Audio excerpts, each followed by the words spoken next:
Palestrante, professor Eugênio Mussachi. Ele é educador há mais de 40 anos, escritor e fundador da Sapiens Sapiens. Formado originalmente em medicina, resolveu dedicar-se ao ensino e atualmente é professor da FIA-USP e da Fundação Dom Cabral.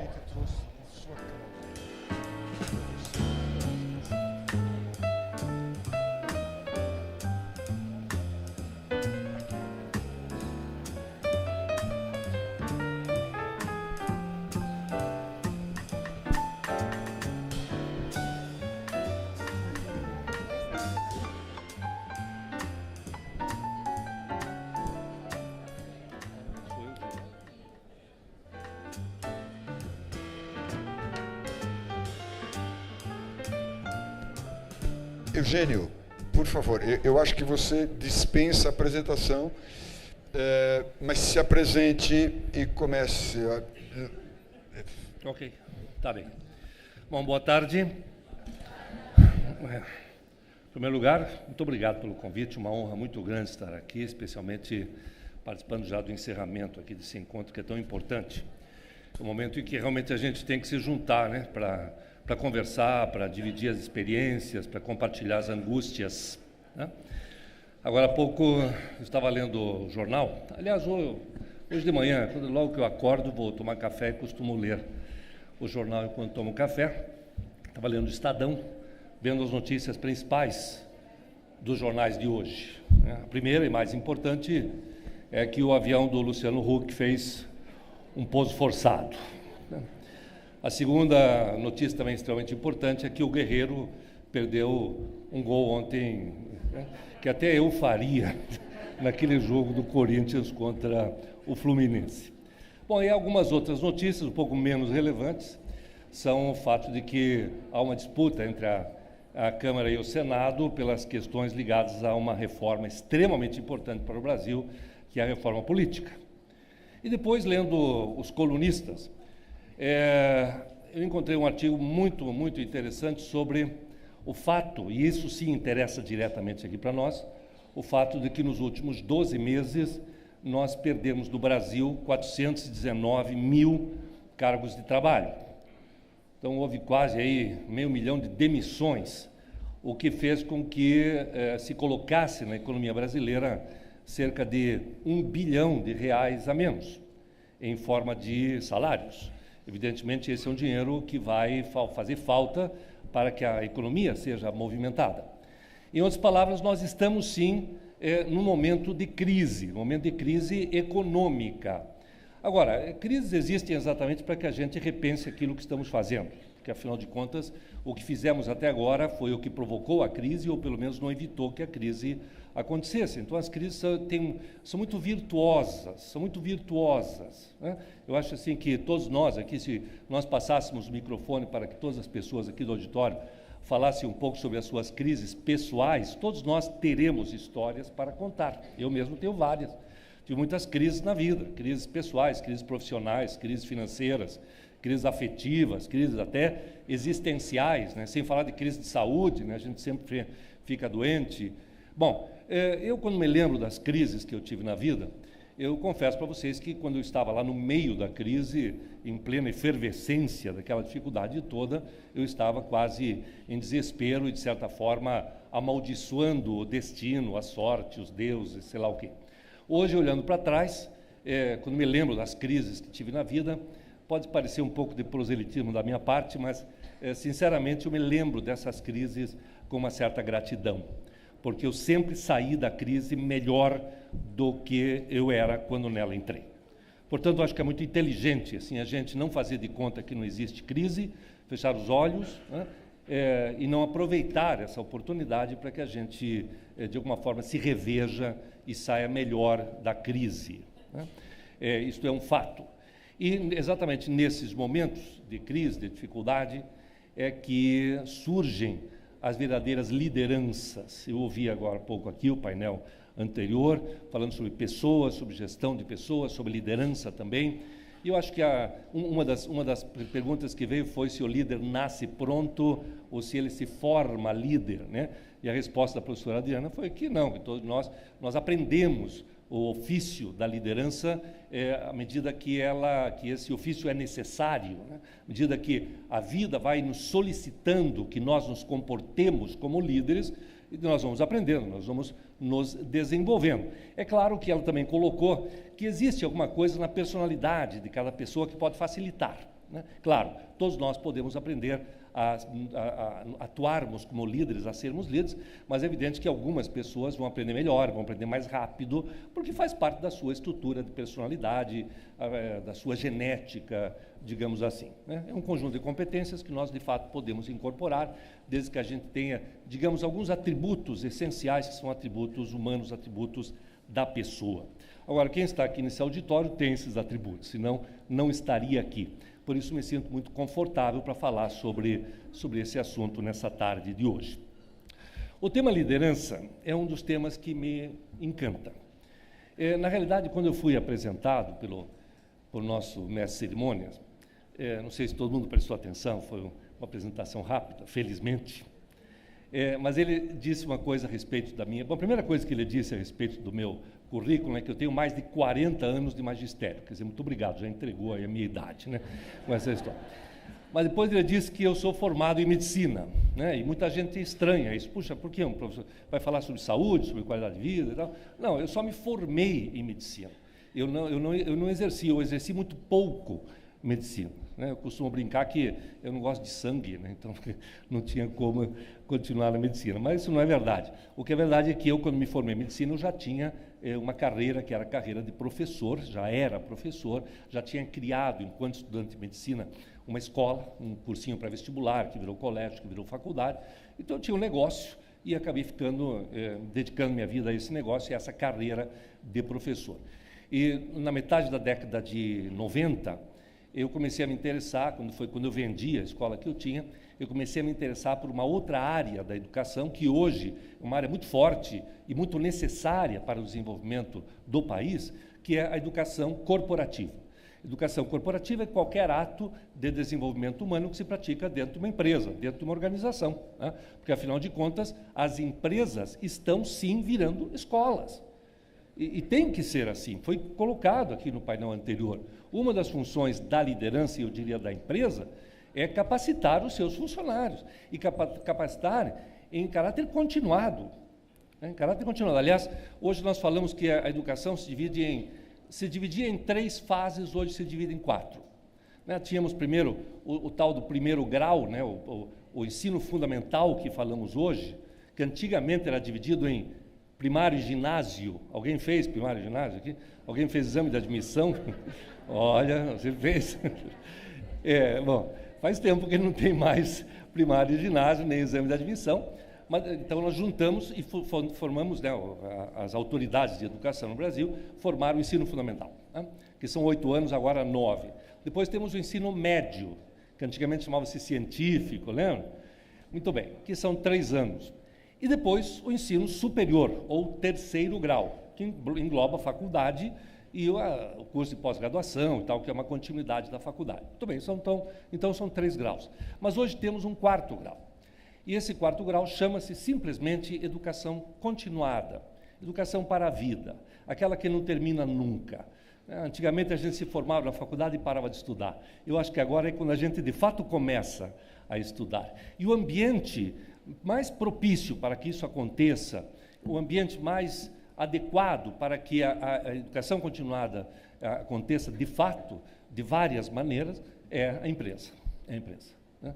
A empresa é um local de aprendizado, não é só um local de trabalho. Aliás, eu acho que a empresa é um local de 3 coisas, que são 3 necessidades do ser humano. A empresa atende a 3 necessidades do ser humano que trabalha na empresa. A primeira necessidade que nós temos, evidentemente, é a necessidade de trabalhar. Eu preciso trabalhar porque é do trabalho que eu retiro o meu sustento.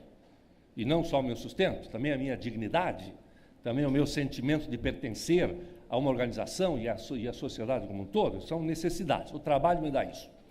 A segunda necessidade que eu tenho, além do trabalho, é a necessidade de aprender, né? O aprendizado contínuo. Nós vivemos na sociedade do conhecimento. Os senhores aqui, as senhoras, são representantes de indústrias, mas apesar de vocês trabalharem com indústrias, nós não vivemos mais na sociedade industrial. A sociedade industrial terminou, isso é um fato curioso, em 1954, segundo os historiadores. Por que 1954? Simplesmente porque eles perceberam, lá em 1954, que a partir daquele ano, o número de trabalhadores na indústria passou a ser menor do que o número de trabalhadores em outras áreas da atividade humana. Então eles disseram, os historiadores, os sociólogos, não, a nossa sociedade não é mais predominantemente industrial. E aí veio a pergunta, tá bom, se nós não estamos mais numa sociedade industrial, que tipo de sociedade estamos? Aí os historiadores deram uma resposta genial. Disseram, agora estamos na sociedade pós-industrial. Que é uma resposta que não significa absolutamente nada, né? Só diz o que a gente não é, não diz o que a gente é, né? Mas levou-se um tempo, falou-se em sociedade da informação, sociedade da comunicação, até que um austro-americano chamado Peter Drucker começou a usar a expressão knowledge workers, trabalhadores do conhecimento. Então, o que ele disse foi o seguinte, olha, não é que a indústria deixou de existir, a indústria continua existindo e vai existir sempre. Só que a maneira como a indústria é gerida hoje é diferente do que era antigamente, quando as pessoas eram como se fossem peças de máquinas, quando as pessoas, e isso é denunciado lá naquele filme, Tempos Modernos, do Chaplin, né, em que ele aperta porcas e ele não tem a menor ideia do que ele de fato está fazendo.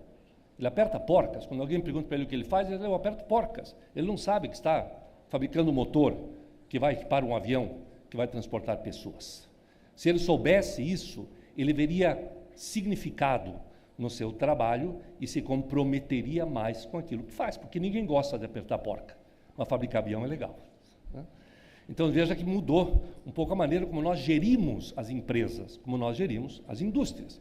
Então a indústria continua existindo, mas a sociedade não é mais industrial, é a sociedade do conhecimento, né? Onde o que vale é a capacidade das empresas de todos os tipos gerarem conhecimento, compartilharem conhecimento, aumentarem o seu conhecimento e, evidentemente, o conhecimento dos seus colaboradores, dos seus funcionários, dos seus operários. Então, não tem como, nós precisamos sim criar ambientes onde as pessoas aprendem. Só para terminar essa trilogia, primeiro nós precisamos do trabalho, segundo temos necessidade do trabalho, segundo na sociedade do conhecimento temos necessidade de continuar aprendendo, mas temos uma terceira necessidade, que é eminentemente humana, excessivamente humana, que é a necessidade do prazer, do prazer. Nós precisamos de prazeres na vida, nós precisamos de diversão, precisamos de ambientes alegres, precisamos de arte, precisamos de música, precisamos enfim, de alegria, né? Se eu retirar isto da vida de uma pessoa, os prazeres, ela provavelmente enlouquecerá. Então eu preciso de prazer. Bom, muito bem. Como é que era antigamente? Antigamente nós tínhamos lugares diferentes para atender essas três necessidades.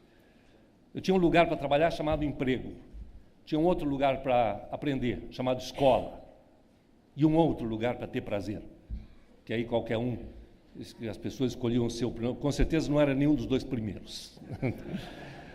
Aí podia ser o bar, podia ser o campo de futebol, podia ser a praia, mas não o trabalho nem o estudo. Muito bem, hoje, o que nós percebemos, a chamada sociologia do trabalho, a moderna sociologia do trabalho, explicou o seguinte, que se nós juntarmos essas três necessidades em um mesmo lugar, nós teremos a capacidade de retirar o que há de melhor nas pessoas. A pessoa se sente bem quando está trabalhando, produzindo, se sente útil, se sente bem quando está aprendendo, porque percebe que está crescendo, e se sente bem quando está tendo prazer, é claro. Se nós juntarmos essas três coisas no mesmo ambiente, e o único ambiente onde dá para fazer isso é o ambiente de trabalho. Então é algo que a gente realmente tem que olhar, né? Hoje nós fazemos gestão de empresas diferente do que se fazia antigamente. As empresas estão, sim, virando escolas e estão virando bons ambientes de trabalho. Muito bem. Voltando, eu contei para vocês que lá no começo, na metade da década de 90, portanto, cerca de 20 anos atrás, eu comecei a me interessar por educação corporativa. Então, entrei para o mundo, fui fazer MBA para entender como é que funcionava a empresa grande e tal, entrei para o mundo do desenvolvimento de pessoas nas organizações, o que se faz normalmente através através de uma área da empresa, de um departamento, de uma diretoria de um setor chamado Recursos Humanos, né? E hoje ainda tenho uma fortíssima ligação com os recursos humanos. Sou membro da diretoria da BRH, ajudei a coordenar durante muitos anos o CONAR, que é o Congresso Brasileiro de Recursos Humanos, o segundo maior do mundo, e tenho estado muito em contato, então, com esta área de recursos humanos, especialmente no setor de desenvolvimento de pessoas. Muito bem. Quando eu comecei a me interessar por desenvolvimento de pessoas, eu percebi que não há como a gente não abordar o tema liderança. Não tem como. Porque liderança é exatamente a capacidade de fazer as coisas acontecerem através das pessoas nas organizações. Já foi dito muito aqui sobre liderança, eu quero até recuperar algumas coisas. Primeiro alguns mitos, né? Primeiro, o mito de que o líder nasce pronto. Tal. Não, nós podemos desenvolver sim. Senão não haveria professores, nem livros, nem especialistas nessa área. O segundo mito, que eu acho muito importante que a gente derrube, que não esqueça mais, é que liderança não é cargo, senhores. Liderança não é cargo. E eu insisto nisso porque há uma confusão muito grande. O líder ser o gerente, ou ser o diretor, é desejável que seja. O cargo é isso, né? Cargo de gerente, de diretor, de supervisor, de superintendente, de presidente, são cargos. Deseja-se que estes cargos sejam ocupados por pessoas que têm comportamento de líderes. Infelizmente, isso nem sempre acontece. E quando não acontece, nós estamos diante de um problema, senhores, pelo simples fato de que as pessoas precisam de líderes. Basta que você estude a história do Brasil, a história da humanidade. A história da humanidade é uma beleza, quando você começa a ver que estudar história nada mais é do que estudar movimentos de mudança. As conquistas, as invasões, os descobrimentos, né, as grandes transformações, são os fatos históricos. Quando não há mudança acontecendo, não tem história para contar.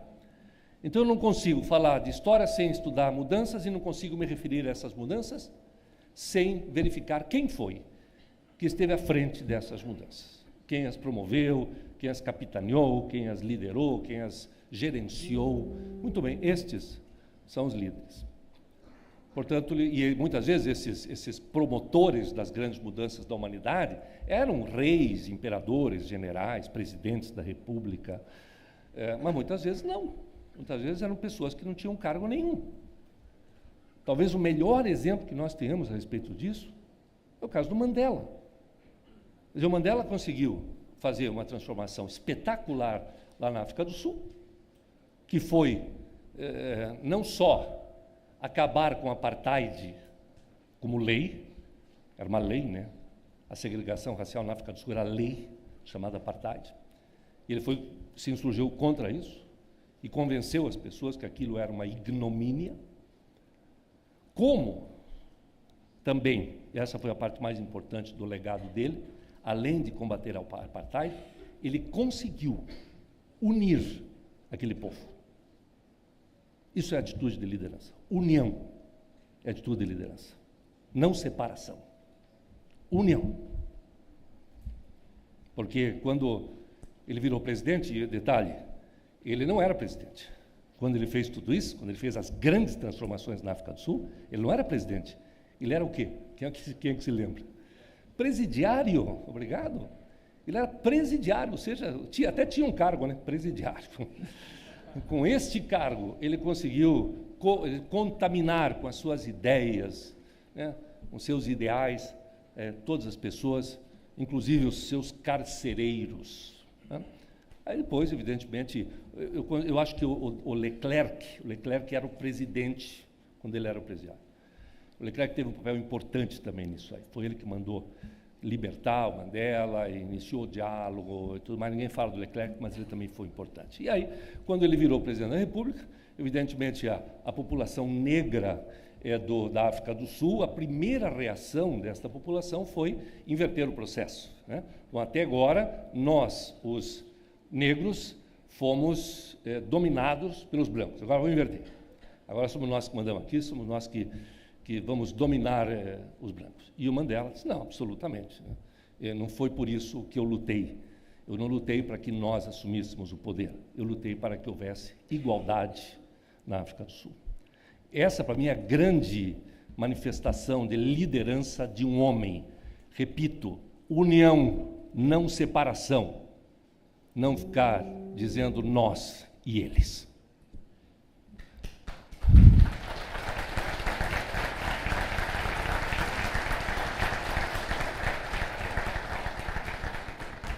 Obrigado. Desculpe, eu me emociono às vezes quando vejo essas coisas, porque, gente, depende de nós aqui. Quem vai realmente construir esse país e colocar na rota do desenvolvimento é quem realmente está à frente dos negócios, gerando emprego, pagando imposto, e, portanto, tem que fazer ouvir a sua indignação e a sua voz e as suas ideias, né? Através do seu trabalho, né? Do seu trabalho. E essa história já aconteceu em outros lugares do mundo. Na Itália, houve época em que uma região da Itália, o norte da Itália, falou: não vamos esperar mais nada, não vamos esperar mais nem do governo, nem de ninguém, vamos fazer a nossa parte, e hoje é uma das regiões mais ricas da Europa, o norte da Itália. Isso me lembra um pouco um dramaturgo irlandês chamado Samuel Beckett. Samuel Beckett, ele é prêmio Nobel de literatura por sua obra, mas principalmente em função de uma peça de teatro que ele escreveu chamada Esperando Godot. Não sei se alguém lembra dessa peça, ela é bastante famosa. Foi encenada dezenas, centenas de vezes no mundo, e inclusive no Brasil. E a peça é uma coisa muito simples, que tem o palco do teatro e tem uma esquina, a representação de uma esquina de uma rua com uma árvore. Embaixo dessa árvore tem um rapaz, né, parado esperando quando abre a cortina. Aí chega um outro rapaz que é amigo deste, os dois se encontram, um chama-se Vladimir e o outro Stragon. E os dois se encontram e: opa, você está aqui? Pois é, oi, como é que está? Um abraço e tal. E aí, o que você está fazendo aqui? Não, é que eu estou com uns problemas aí na minha vida, estou com uns problemas. E eu combinei com o Godot é o terceiro personagem, e ele vai para me ajudar. Então ele marcou comigo aqui, porque ele vai me ajudar a resolver meus problemas. E o outro diz assim: pois ele marcou comigo também. Eu também estou com uns problemas aí, então, pois é, então ele marcou comigo aqui, então vamos esperar por ele juntos. Aí os dois começam a conversar e a falar sobre as suas angústias, seus dilemas, os seus problemas, né? E aí o tempo passa e eles não percebem que o tempo passa e o Godot não vem, e o dia termina, eles dizem: acho que o Godot vai vir amanhã, então amanhã a gente volta, e no dia seguinte eles voltam e continuam esperando o Godot, e o Godot de novo não vem. No terceiro dia, no quarto, passa uma semana, o Godot não vem, já está terminando a segunda semana, e eles todo dia esperando pelo Godot, começa a esfriar, as folhas da árvore começam a cair, simbolizando a chegada do frio, do inverno. Aí de repente um olha para o outro e diz assim: acho que o Godot não vai vir. Acho que ele não vai vir, esse sacana, ele nos abandonou. Acho que vão ter que nós resolver os nossos problemas por conta própria, porque ele não vai vir para nos ajudar. Então vamos embora. Daí eles se despedem e tal, e vão embora. E a cortina do teatro desce, e fica todo mundo olhando, e o Godot? Pois essa ideia deu a este homem, a esse dramaturgo irlandês, prêmio Nobel. Porque eu tenho certeza que todos vocês conhecem pessoas que atravessam a vida esperando Godot. Pois bem, líderes não esperam Godot. Líderes fazem acontecer. Bom, como? Bem, agora deixa eu entrar para uma parte um pouco mais, digamos assim, teórica, mais teórico-prática, que eu gostaria que vocês pudessem usar amanhã já na gestão das suas empresas. Quando se fala em liderança, né, temos que desenvolver líderes, eu tenho que me atualizar como líder, tá? Como é que faz isto? Bem, isso está bastante estudado, né? Existem milhares de livros, de artigos científicos, de cursos de liderança nas principais escolas de negócio do mundo. E hoje existe um certo consenso a respeito do que caracteriza de fato um líder, que seria aquilo que a gente chama de atributos de liderança, né? Atributos. Quais são os atributos de um líder? Assim como eu posso ver quais são os atributos de uma top model, né? Quais são os atributos de um grande cozinheiro? Como é que eu reconheço alguém como um grande cozinheiro, como um grande professor? Como é que eu reconheço alguém como um líder? São os atributos. E esses atributos, senhores, são fáceis, é fácil de entender, é difícil de implementar, leva tempo. Mas entender é fácil, quer ver? Os atributos podem ser colocados em forma de um triângulo, se vocês quiserem, ou de um tripé. Né? Um tripé. O tripé das câmeras que estão ali atrás, nos filmando e fotografando, são tripés porque tem 3 pés, não sei se já repararam. Né? E por que é tripé? Porque o tripé, para quem entende um pouquinho de geometria, 3 pontos não colineares formam um plano de sustentação. Ou seja, um banquinho tem 3 pés e pode ver que ele nunca é bambu. Né? A cadeira pode estar bambu, porque tem 4 pés. Na verdade, você só usa 3. É uma análise combinatória de 4 elementos 3 a 3, dependendo da posição do corpo. Só usa 3. Então, o banquinho só usa 3 e, com isso, está sempre estável. Né? Muito bem. Então, os atributos de liderança seria como um tripé. São 3 os pés que sustentam um líder. Então, eu vou explicar para vocês quais são, mas para vocês saírem daqui com uma reflexão, fazendo uma auto-observação e observando aqueles que trabalham com vocês. Bom, quais são esses 3 pés? O primeiro pé é aquilo que a gente poderia chamar simplesmente pelo nome de competência. Competência para liderar. Competência, eu também queria explicar para vocês, competência é outro estudo, né, que nós temos muita literatura a respeito do que é uma competência, mas eu poderia resumir da seguinte forma. Competência é a condição que me permite realizar um trabalho, atingir um objetivo, e mais modernamente nós dizemos que competência é o que nos permite competir. Quem não tem competência não compete. Tem uma frase popular brasileira que é: quem não tem competência não se estabelece. Exatamente. Né? Quem não tem competência não compete. Portanto, você tem que ser competente como líder. Também como líder. Bom, o que eu queria insistir, apesar de que pode parecer óbvio, é que as competências são específicas. Em outras palavras, para cada trabalho, para cada tarefa, existem determinadas competências. Eu vou falar uma coisa agora, eu quero já de antemão pedir desculpas pela obviedade que eu vou falar, mas eu descobri com o tempo que a gente esquece mesmo do óbvio. Então, eu vou ser óbvio agora. Tá? Sei lá, o motorista de táxi tem que ter competência de motorista de táxi, que é saber dirigir e conhecer a cidade. Piloto do avião tem competência de piloto do avião. O médico tem competência de médico. O engenheiro, cada um tem a sua competência. O seu grupo de competência que lhe permite fazer aquele trabalho, exercer aquela profissão, aquela função na empresa. Agora, como competência a gente aprende, vai que o piloto de avião também gosta de cozinhar. Então, ele, final de semana e tal, né, hoje está na onda aí, né, está meio glamuroso, né, você ter cozinha gourmet em casa e tal, né, todo mundo quer ser Masterchef, né. Então, ele também gosta de cozinhar, o que é bacana. Então, ele também tem competência de cozinheiro, além de ter competência de piloto. Agora, essa semana eu vou para o Rio de Janeiro e eu vou dizer para vocês que eu espero sinceramente que o piloto do meu avião use para pilotar o avião competências de piloto e não de cozinheiro. Essa foi a parte óbvia. Só que é óbvio, mas é isso que a gente vê acontecer por aí.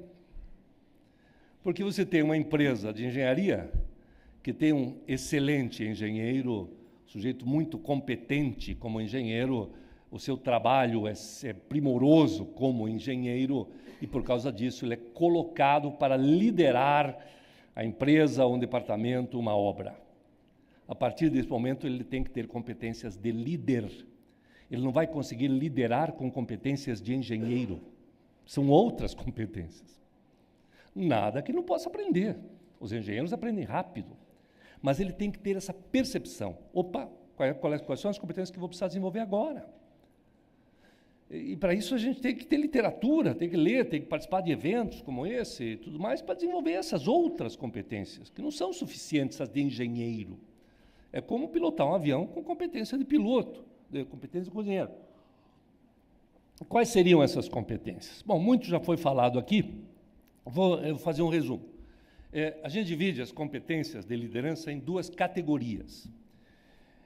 Temos as chamadas hard competências ou hard skills e soft skills, ou soft competências. Né? Hard e soft. Qual é a diferença? As hard, ou duras, né, são as competências mais voltadas ao negócio. Então, tem que conhecer o negócio, né? Tem que saber, né, quais são as características desse negócio que você vai liderar. Nada que não se possa aprender. Né?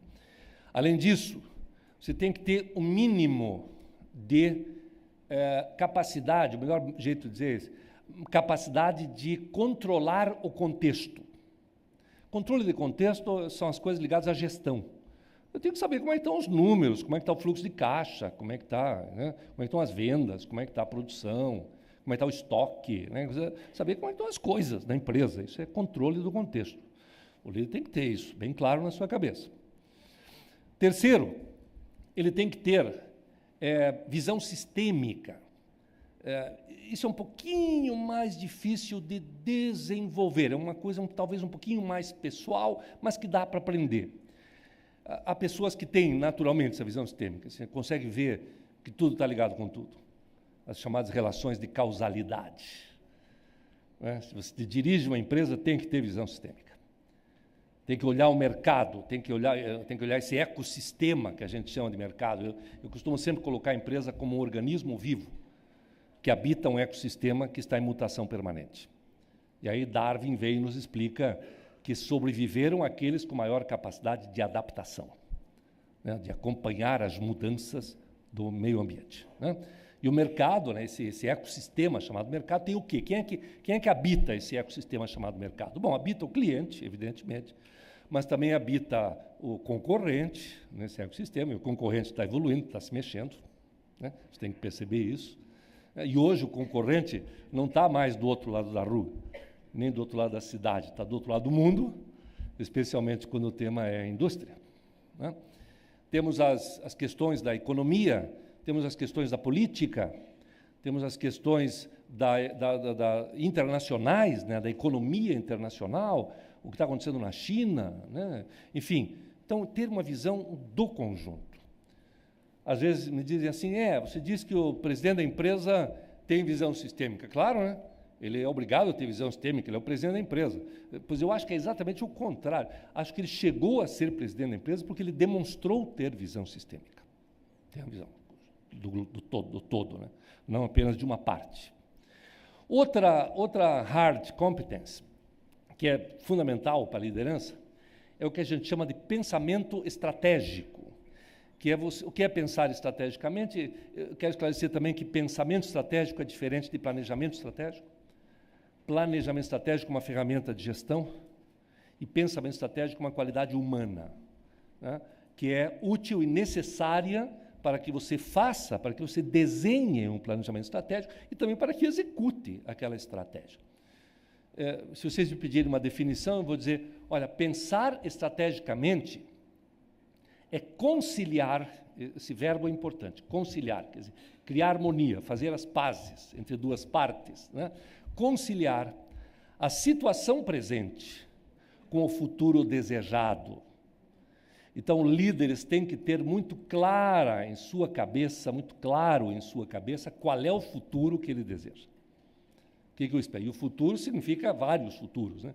O futuro até o final deste ano, o futuro até o final do ano que vem, o futuro até 2020, o futuro daqui a 50 anos, daqui a 10 anos, vários futuros. Como é que eu quero estar nestas datas futuras, eu, minha empresa, enfim.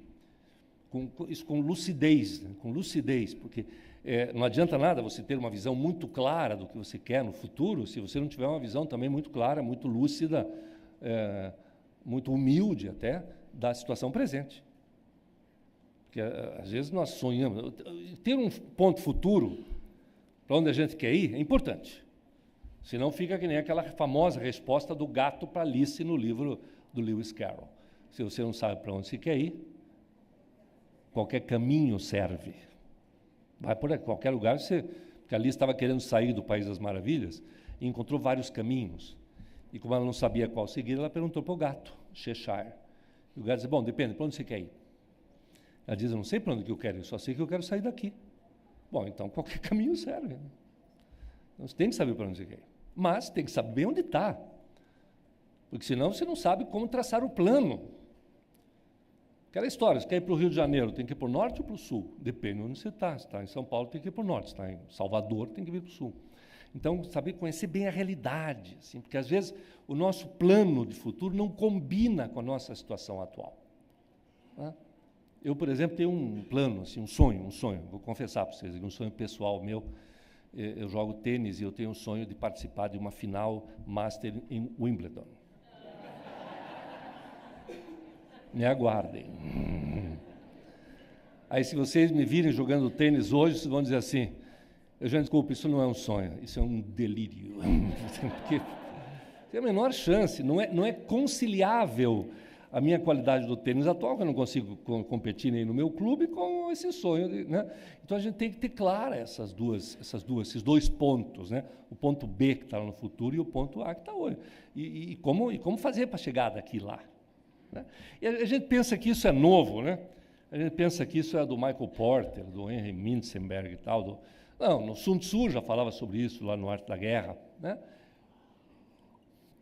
E mais, se a gente pegar, por exemplo, os escritos de Aristóteles, século VI a.C., só lembrando, Aristóteles foi aluno de Platão, né, que havia sido discípulo de Sócrates. E ele foi professor, sabe de quem? De Alexandre.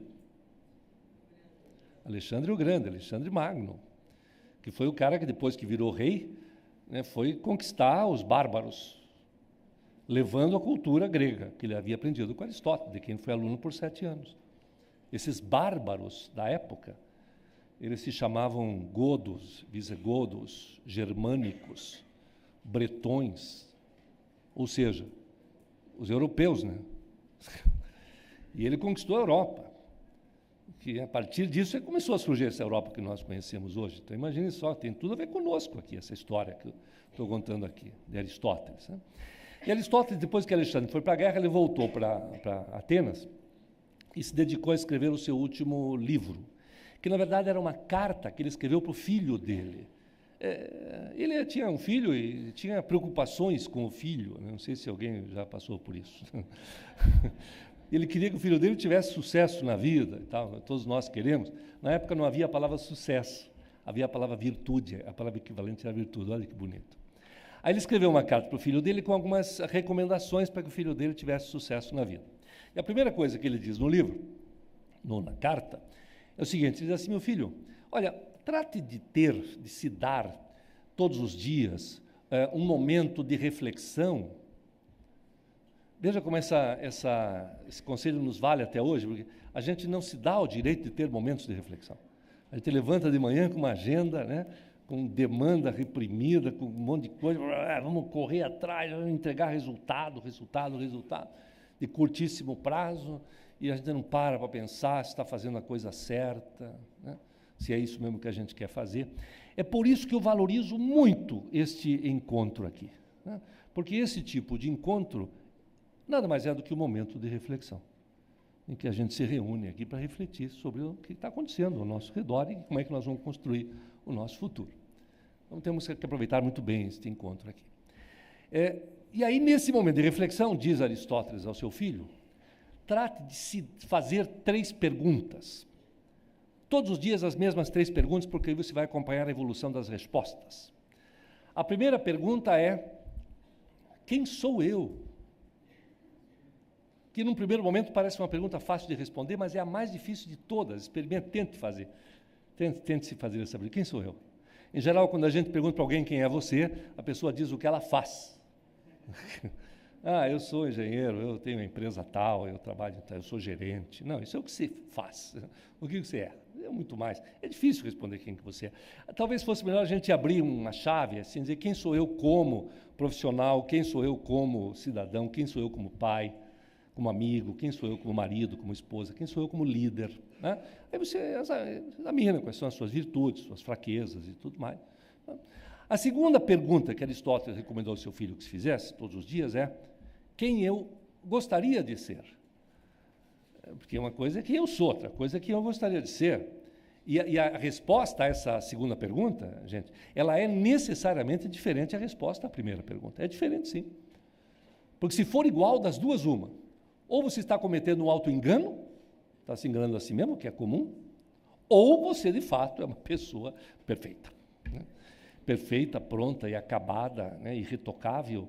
E, nesse caso, hoje, provavelmente, é o último dia da tua vida. Né? Então, é melhor que a resposta à segunda pergunta seja diferente da resposta à primeira pergunta. E aí vem a terceira pergunta, que é decorrente também das duas primeiras. A primeira é quem eu sou, a segunda é quem eu quero ser, e a terceira é o que é que eu vou fazer para vir a ser quem, de fato, eu gostaria de ser. Quais são as providências, quais são os passos, quais são os recursos que eu vou utilizar, quais são as competências que eu tenho que incorporar, quanto tempo eu preciso para que isso aconteça. Ora, gente, no século VI a.C., Aristóteles, com estas 3 perguntas, ele cria aquilo que hoje nós chamamos de pensamento estratégico, que os líderes têm que ter. Ainda estamos no conjunto de competências hard. E aí passamos para a soft. A soft, já foi falado aqui no painel anterior, são as competências de gestão de pessoas, ou melhor dizendo, as competências de relações humanas. Porque liderar não é fazer, liderar é fazer. Ou seja, é atingir resultados através de pessoas. Essa é uma definição clássica de liderança. Então, nós temos que, de alguma forma, ter a competência de lidar com gente. E gente é diferente. Gente é diferente. Aliás, está me lembrando agora que um tempo atrás eu fui dar uma palestra no Rio Grande do Sul. A palestra seria em Gramado, que é na Serra Gaúcha. E eu cheguei em Porto Alegre, no aeroporto Salgado Filho. Como costuma acontecer, havia um rapaz com uma placa me esperando com o meu nome, e eu me identifiquei, e ele falou, eu sou seu motorista, vou lhe levar até Gramado. Me conduziu até o carro, ele muito educado, e quando estávamos ainda saindo do aeroporto, ele me diz assim, professor, é o seguinte, eu sou motorista aqui dessa empresa de transporte de executivos, mas eu também sou estudante universitário, e vou me formar daqui a 2 anos. E quando me formar, professor, eu vou querer abrir a minha própria empresa. Então, eu queria aproveitar para perguntar para o senhor o que é que eu vou precisar para abrir a minha própria empresa. Quer dizer, ele percebeu que estava no carro com um consultor que ficaria nas próximas 2 horas, né, ao lado dele, sem fazer outra coisa, a não ser conversar com ele, e quis aproveitar a oportunidade. Eu achei ótimo, eu gosto de gente que quer aprender, que quer ter conversa inteligente, especialmente os jovens, e fui conversando com ele, né? Aí, na saída, eu falei, olha, na verdade, ter uma empresa não é tão difícil quanto parece, assim, na teoria, porque você, mais uma vez, um tripé, você precisa de 3 coisas. O primeiro pé do tripé é o capital. Você não abre uma empresa sem ter dinheiro. Essa é a essência do sistema capitalista, alguém que está disposto a correr o risco de pôr o dinheiro numa ideia. Mas a parte do capital é a menos grave, porque dinheiro existe. Se você não tem, você vai abrir uma empresa com o dinheiro que você tem, mas se você não tem, arruma. Vende sua moto, pede ajuda para a família, empréstimo no banco, consegue um financiamento, quem sabe um sócio capitalista. Pronto, dinheiro aparece desde que você tenha o segundo pé do tripé, e a esse segundo pé do tripé eu chamo simplesmente, tem vários nomes, mas eu prefiro chamar de conhecimento, ou seja, você saber o que está fazendo, conhecer o setor, conhecer o produto que você vai vender ou produzir, ou o serviço que vai prestar, que tem que conhecer, mas isso está estudando na universidade. Mas, além disso, a gente tem que entender de gestão, de administração, né, de controle, de planejamento. Isso é conhecimento, tem que fazer um business plan, né? Tem que saber o que o concorrente está fazendo, quais são as tendências do mercado internacional, ou seja, conhecimento. Hoje a luta é pelo conhecimento. Se você tem conhecimento, o dinheiro aparece. Aí fui falando para ele dos vários tipos de conhecimento que ele deveria desenvolver, e estávamos avançando na viagem. E aí já chegando perto lá da Serra Gaúcha, que é um lugar maravilhoso, né, muito belo, e estávamos subindo a serra e eu fiquei um pouco quieto, comecei a apreciar a paisagem, né, as azaleias na beira da estrada, fiquei quieto, e ele se sentiu um pouco irritado, e falou assim para mim, tá bom, professor, e afinal de contas, qual é o terceiro pé desse tripé? Aí eu devolvi a pergunta, falei, o que você acha? O que você precisa para rodar uma empresa? Dinheiro, conhecimento, o que mais? Ele pensou, falou assim, gente, né? gente, equipe. Eu falei, isso mesmo, muito bem. Você acertou, porque você precisa de gente. Se você vai abrir uma empresa só para você trabalhar, então você não é exatamente um empresário, você é um profissional liberal. Né? Agora, vai precisar de gente, de equipe. E aí ele franziu o rosto e falou assim, e professor, e aí o bicho pega, né? Eu falei, não sei por que você está dizendo isso. Ele falou, é porque eu vejo lá na empresa o quanto que o meu chefe sofre conosco.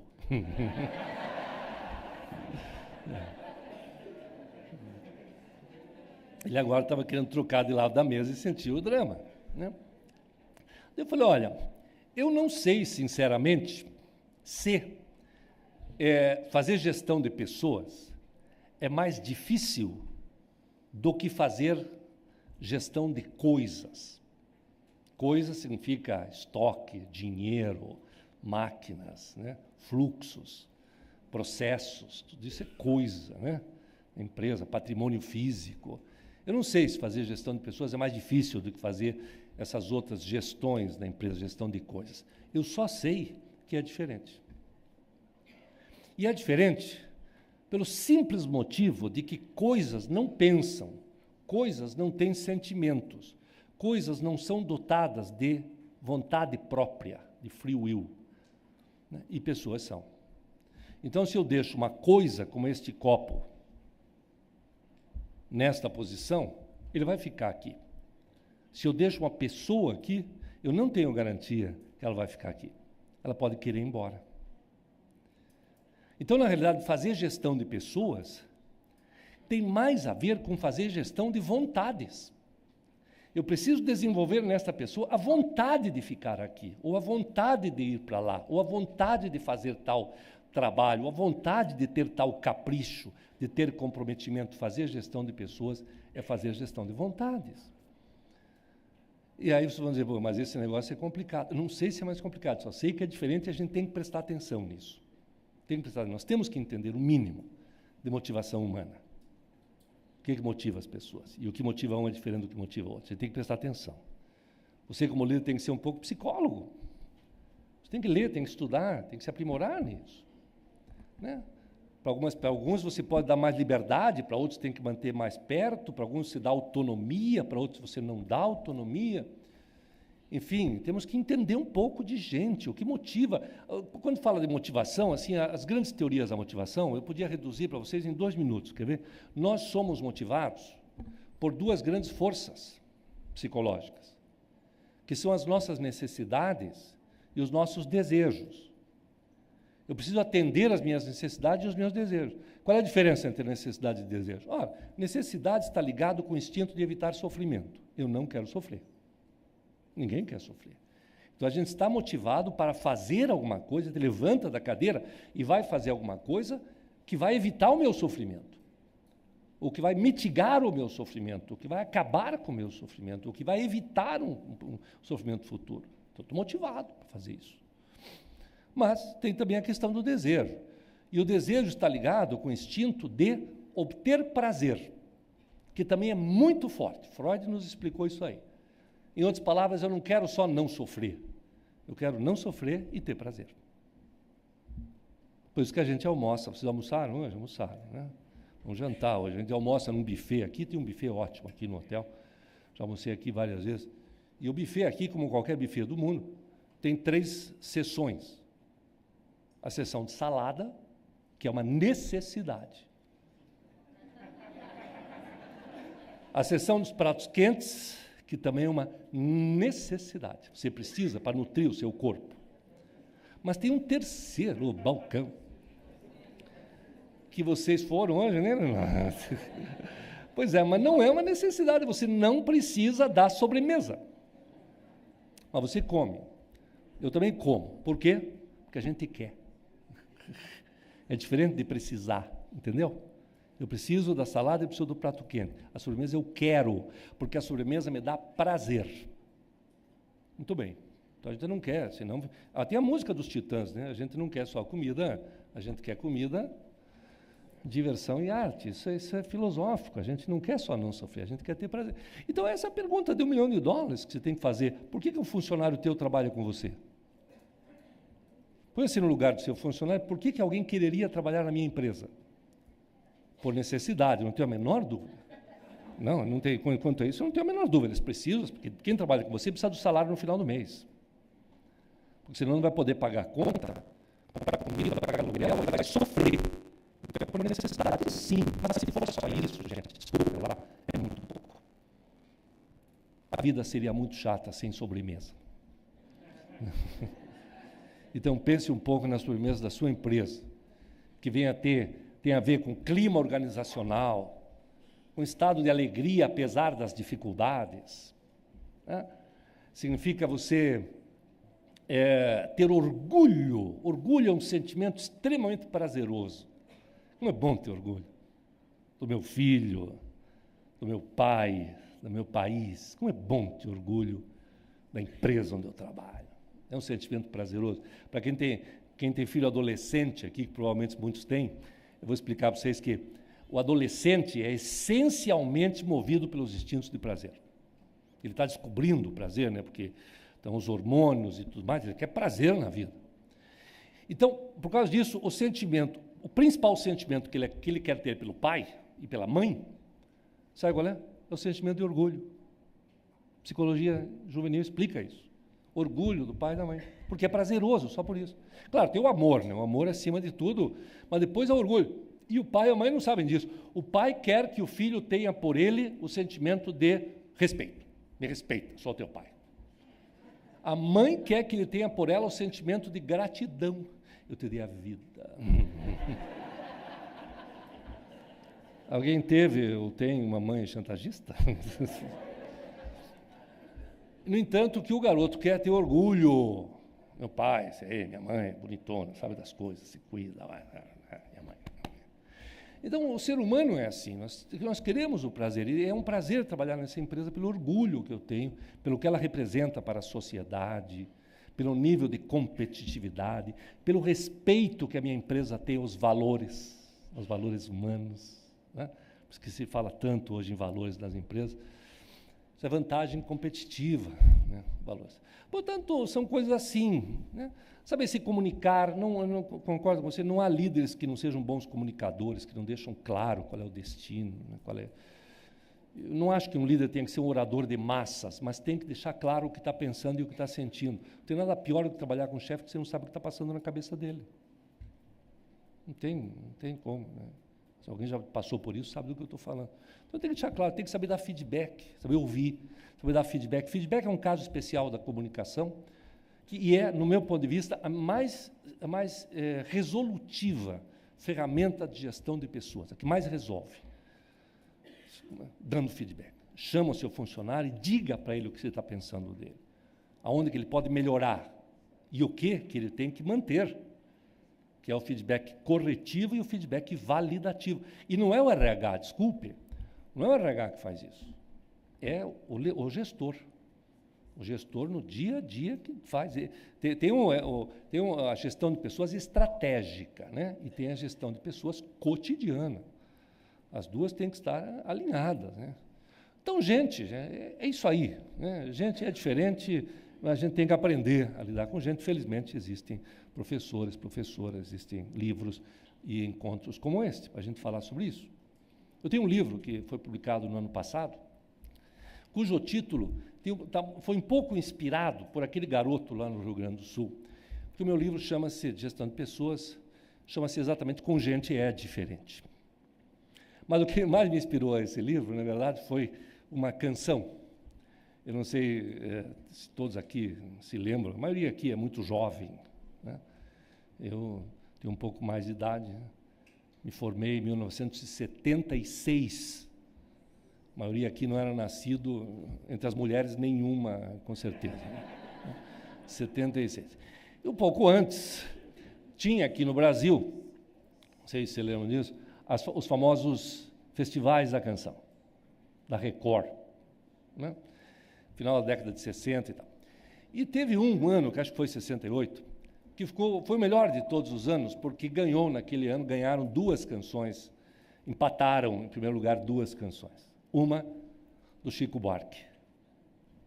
Quem lembra? A Banda. Estava à toa na vida, o meu amor me chamou. Muito bem, a minha gente sofrida despediu-se da dor. Oh, que beleza, parabéns a todos vocês. Bom, essa música, na verdade, é uma espécie de uma... É muito lírica, muito bonita, mas é também um alerta dos que o Chico nos faz às pessoas que ficam só olhando a banda passar, não participam dela. Mas tem uma segunda música que ganhou, empatou com o Chico Buarque. Qual foi? Quem lembra? Disparada, do Geraldo Vandré, que é uma música de gestão de pessoas. As pessoas não percebem isso, mas é. Sabe por quê? Porque é a história de um peão boiadeiro, um peão que cuida de gado, uma fazenda, e um dia o chefe dele, o capataz da fazenda, morre, e ele é convidado pelo dono da fazenda para ser o novo capataz. E a partir de então, além de cuidar de gado, ele tem que cuidar de gente. E aí é a angústia dele. E tem um momento que ele desiste. Ele desiste e ele diz na canção exatamente o seguinte: então não pude seguir, valente em lugar tenente, e dono de gado e gente, porque gado a gente marca, tange, ferra, engorda e mata, mas com gente é diferente. Então, com gente é diferente.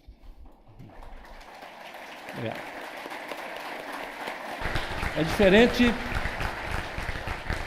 mas é fascinante. Quando você começa a entender os meandros, é maravilhoso você lidar com gente e extrair das pessoas o que elas têm de melhor. Mostrar para as pessoas que elas podem mais do que elas mesmas acreditam, né?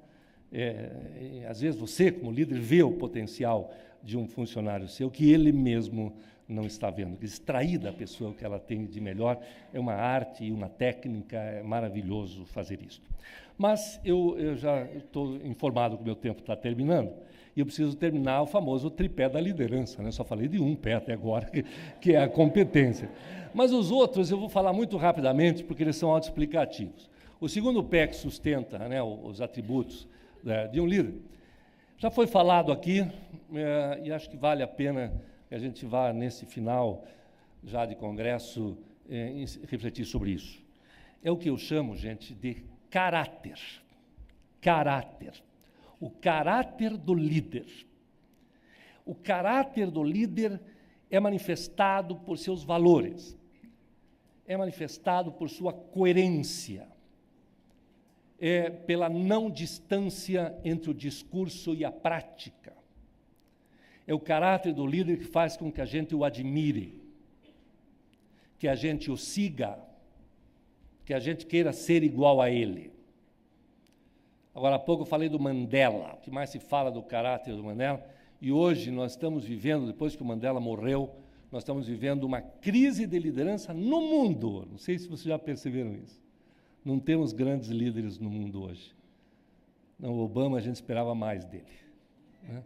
Não temos grandes líderes mundiais, assim, que a gente olha, putz, esse é o cara. Para não dizer que não temos, não sei se vão concordar comigo, eu acho que nós temos um grande nome, que a gente olha para ele e fala, esse é o cara.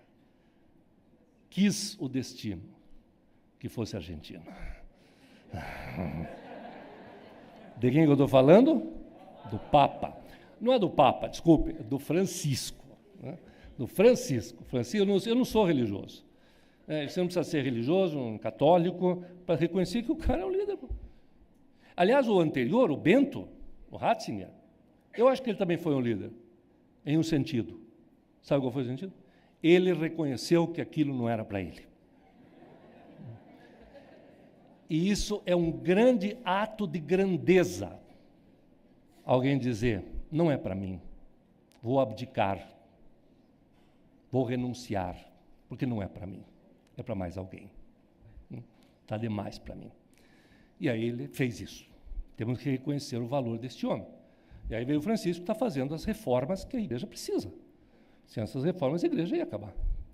Uma questão de tempo, né? Francisco é o tipo do homem que, se ele olhar para você e disser, vamos, você vai. Depois você vai perguntar para onde. Agora, pense de alguém em Brasília, qualquer um, que olha para você e diz, vamos. Você vai para o outro lado. Então, o caráter, gente, o caráter, por favor. E para terminar, o terceiro pé do tripé, só antes, um pouquinho mais sobre o caráter. As pessoas dizem, pois é, né? Aí não tem como desenvolver, né? Competência a gente ensina, caráter não. Vem da infância, vem da educação, vem da família. Eu concordo, mas concordo até certo ponto, porque eu acho que você pode, em qualquer fase da sua vida, aprimorar o seu caráter, desde que você queira. Você se observa e observa a reação que os outros têm na sua presença. A partir das suas palavras ou a partir dos seus atos, qual é a reação dos outros. E às vezes você percebe que tem alguma coisa que você faz, ou alguma coisa que você fala, que incomoda os outros, que não é legal, que não é uma boa vibração, e você trata de mudar. Nós podemos fazer isso em qualquer fase da nossa vida. Isso foi explicado por um psicólogo, um sujeito que trabalhou com Freud, chamado Erik Erikson. Ele disse porque o Freud achava que depois de 20 anos você não arruma mais o caráter de ninguém. E o Erik Erikson provou, depois por pesquisa, que não, que dá para com 60 anos, 70 anos, você pode se modificar, né? Você pode se aprimorar enquanto pessoa, sim.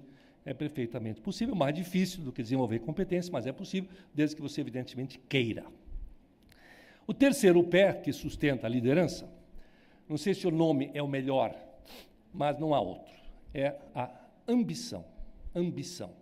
Não há líderes não ambiciosos. E ambição não é pecado.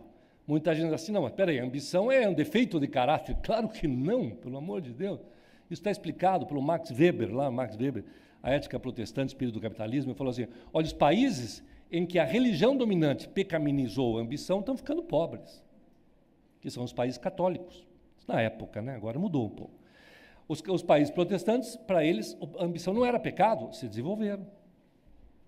Né? Tem a Alemanha e a França. A Alemanha se desenvolveu, a França não.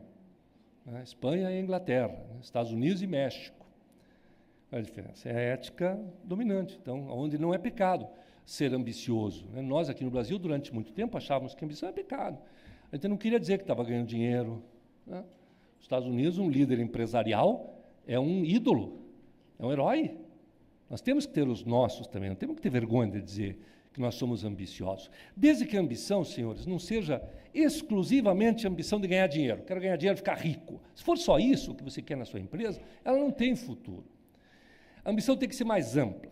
A ambição de agregar valor para a sociedade, a ambição de aprender coisas novas, de mudar este mundo, de deixar neste solo a sua marca, a sua pegada, né, que os americanos chamam de footprint, né, sua impressão plantar através das suas ações, do seu trabalho, da sua empresa, dos seus produtos. Isso é ambição.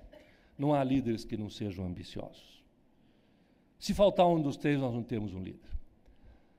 O sujeito é um bom caráter, é muito ambicioso, quer realizar, quer transformar, mas não tem competência, não vai fazer. É como se fosse um idealista bem intencionado, mas não é um líder.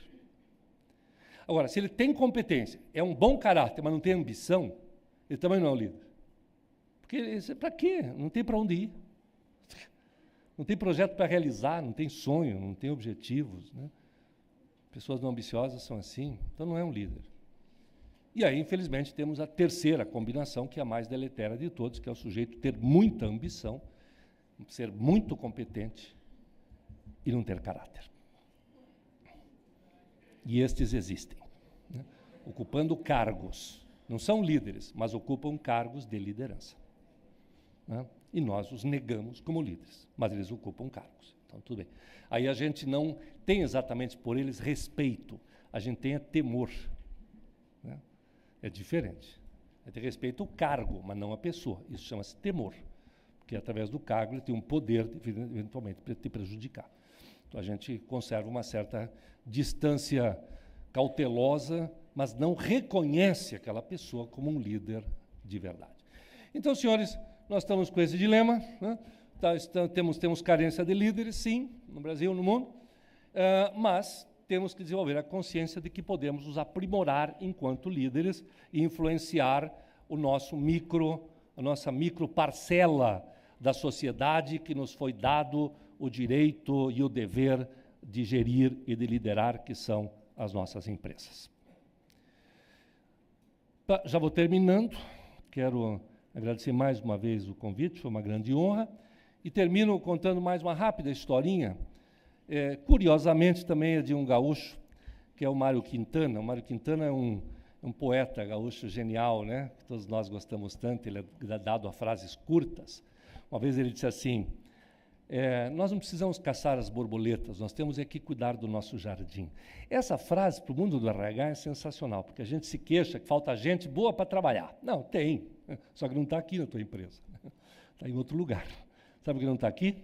Porque ele acha melhor estar lá. Né? Então, se você fizer com que esta empresa seja atrativa, né, que atraia, que seja, usando a metáfora, que seja colorida, que seja florida, que seja bonita, que seja cheirosa, vão querer vir para cá, tanto os funcionários quanto os clientes. Né? Então, temos que cuidar do nosso produto, da nossa empresa, da nossa gestão. Né? Uma vez perguntaram para o Mário Quintana porque ele nunca havia se casado. Essa é genial. Ele disse assim, eu preferi ser a esperança de muitas do que a decepção de uma só.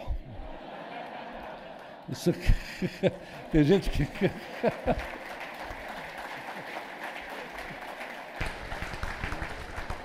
Eu estou achando que quem aplaudiu vai querer adotar como filosofia de vida. Mas o que eu queria contar do Mário Quintana não é nada disso. É a última frase dele, que ele pediu que se colocasse no seu túmulo. Porque você sabe que tem túmulos que são inspiradíssimos. Você vai para Paris visitar o cemitério do Père Lachaise para estar perto do túmulo de Chopin. Estive perto de Chopin, de Jim Morrison. Tem japoneses que vêm aqui para São Paulo para visitar o túmulo do Ayrton Senna, ali no Morumbi. Estive perto do Ayrton Senna. Aí tem gente que vai a Porto Alegre para visitar o túmulo do Mário Quintana, e está escrito lá a frase que ele pediu que lá se escrevesse. Sabe o que está escrito lá? Está escrito assim, eu não estou aqui.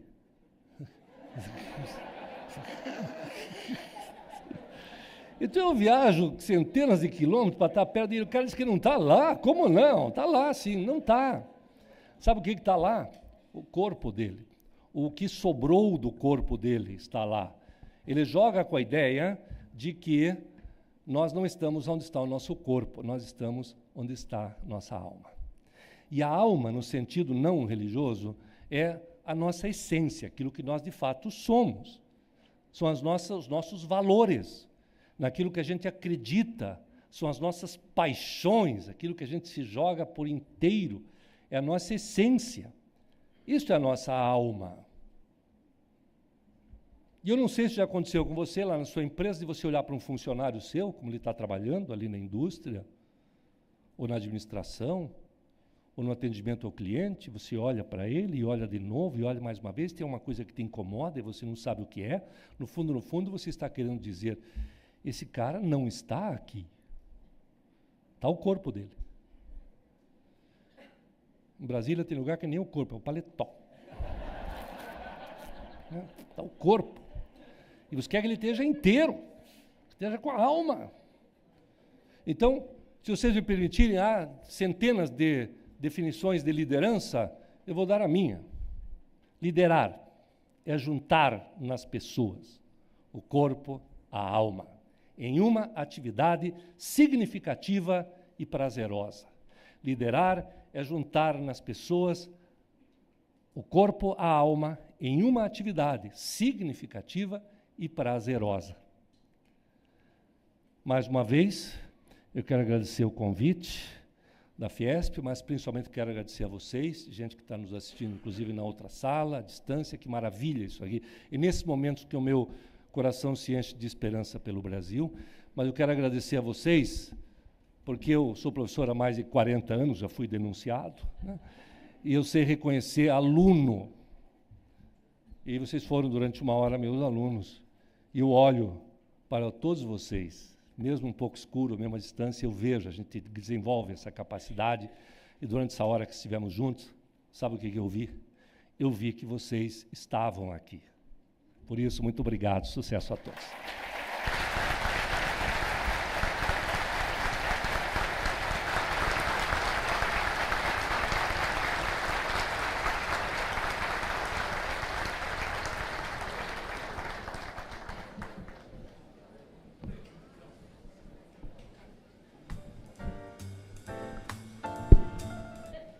Bom, boa tarde a todos.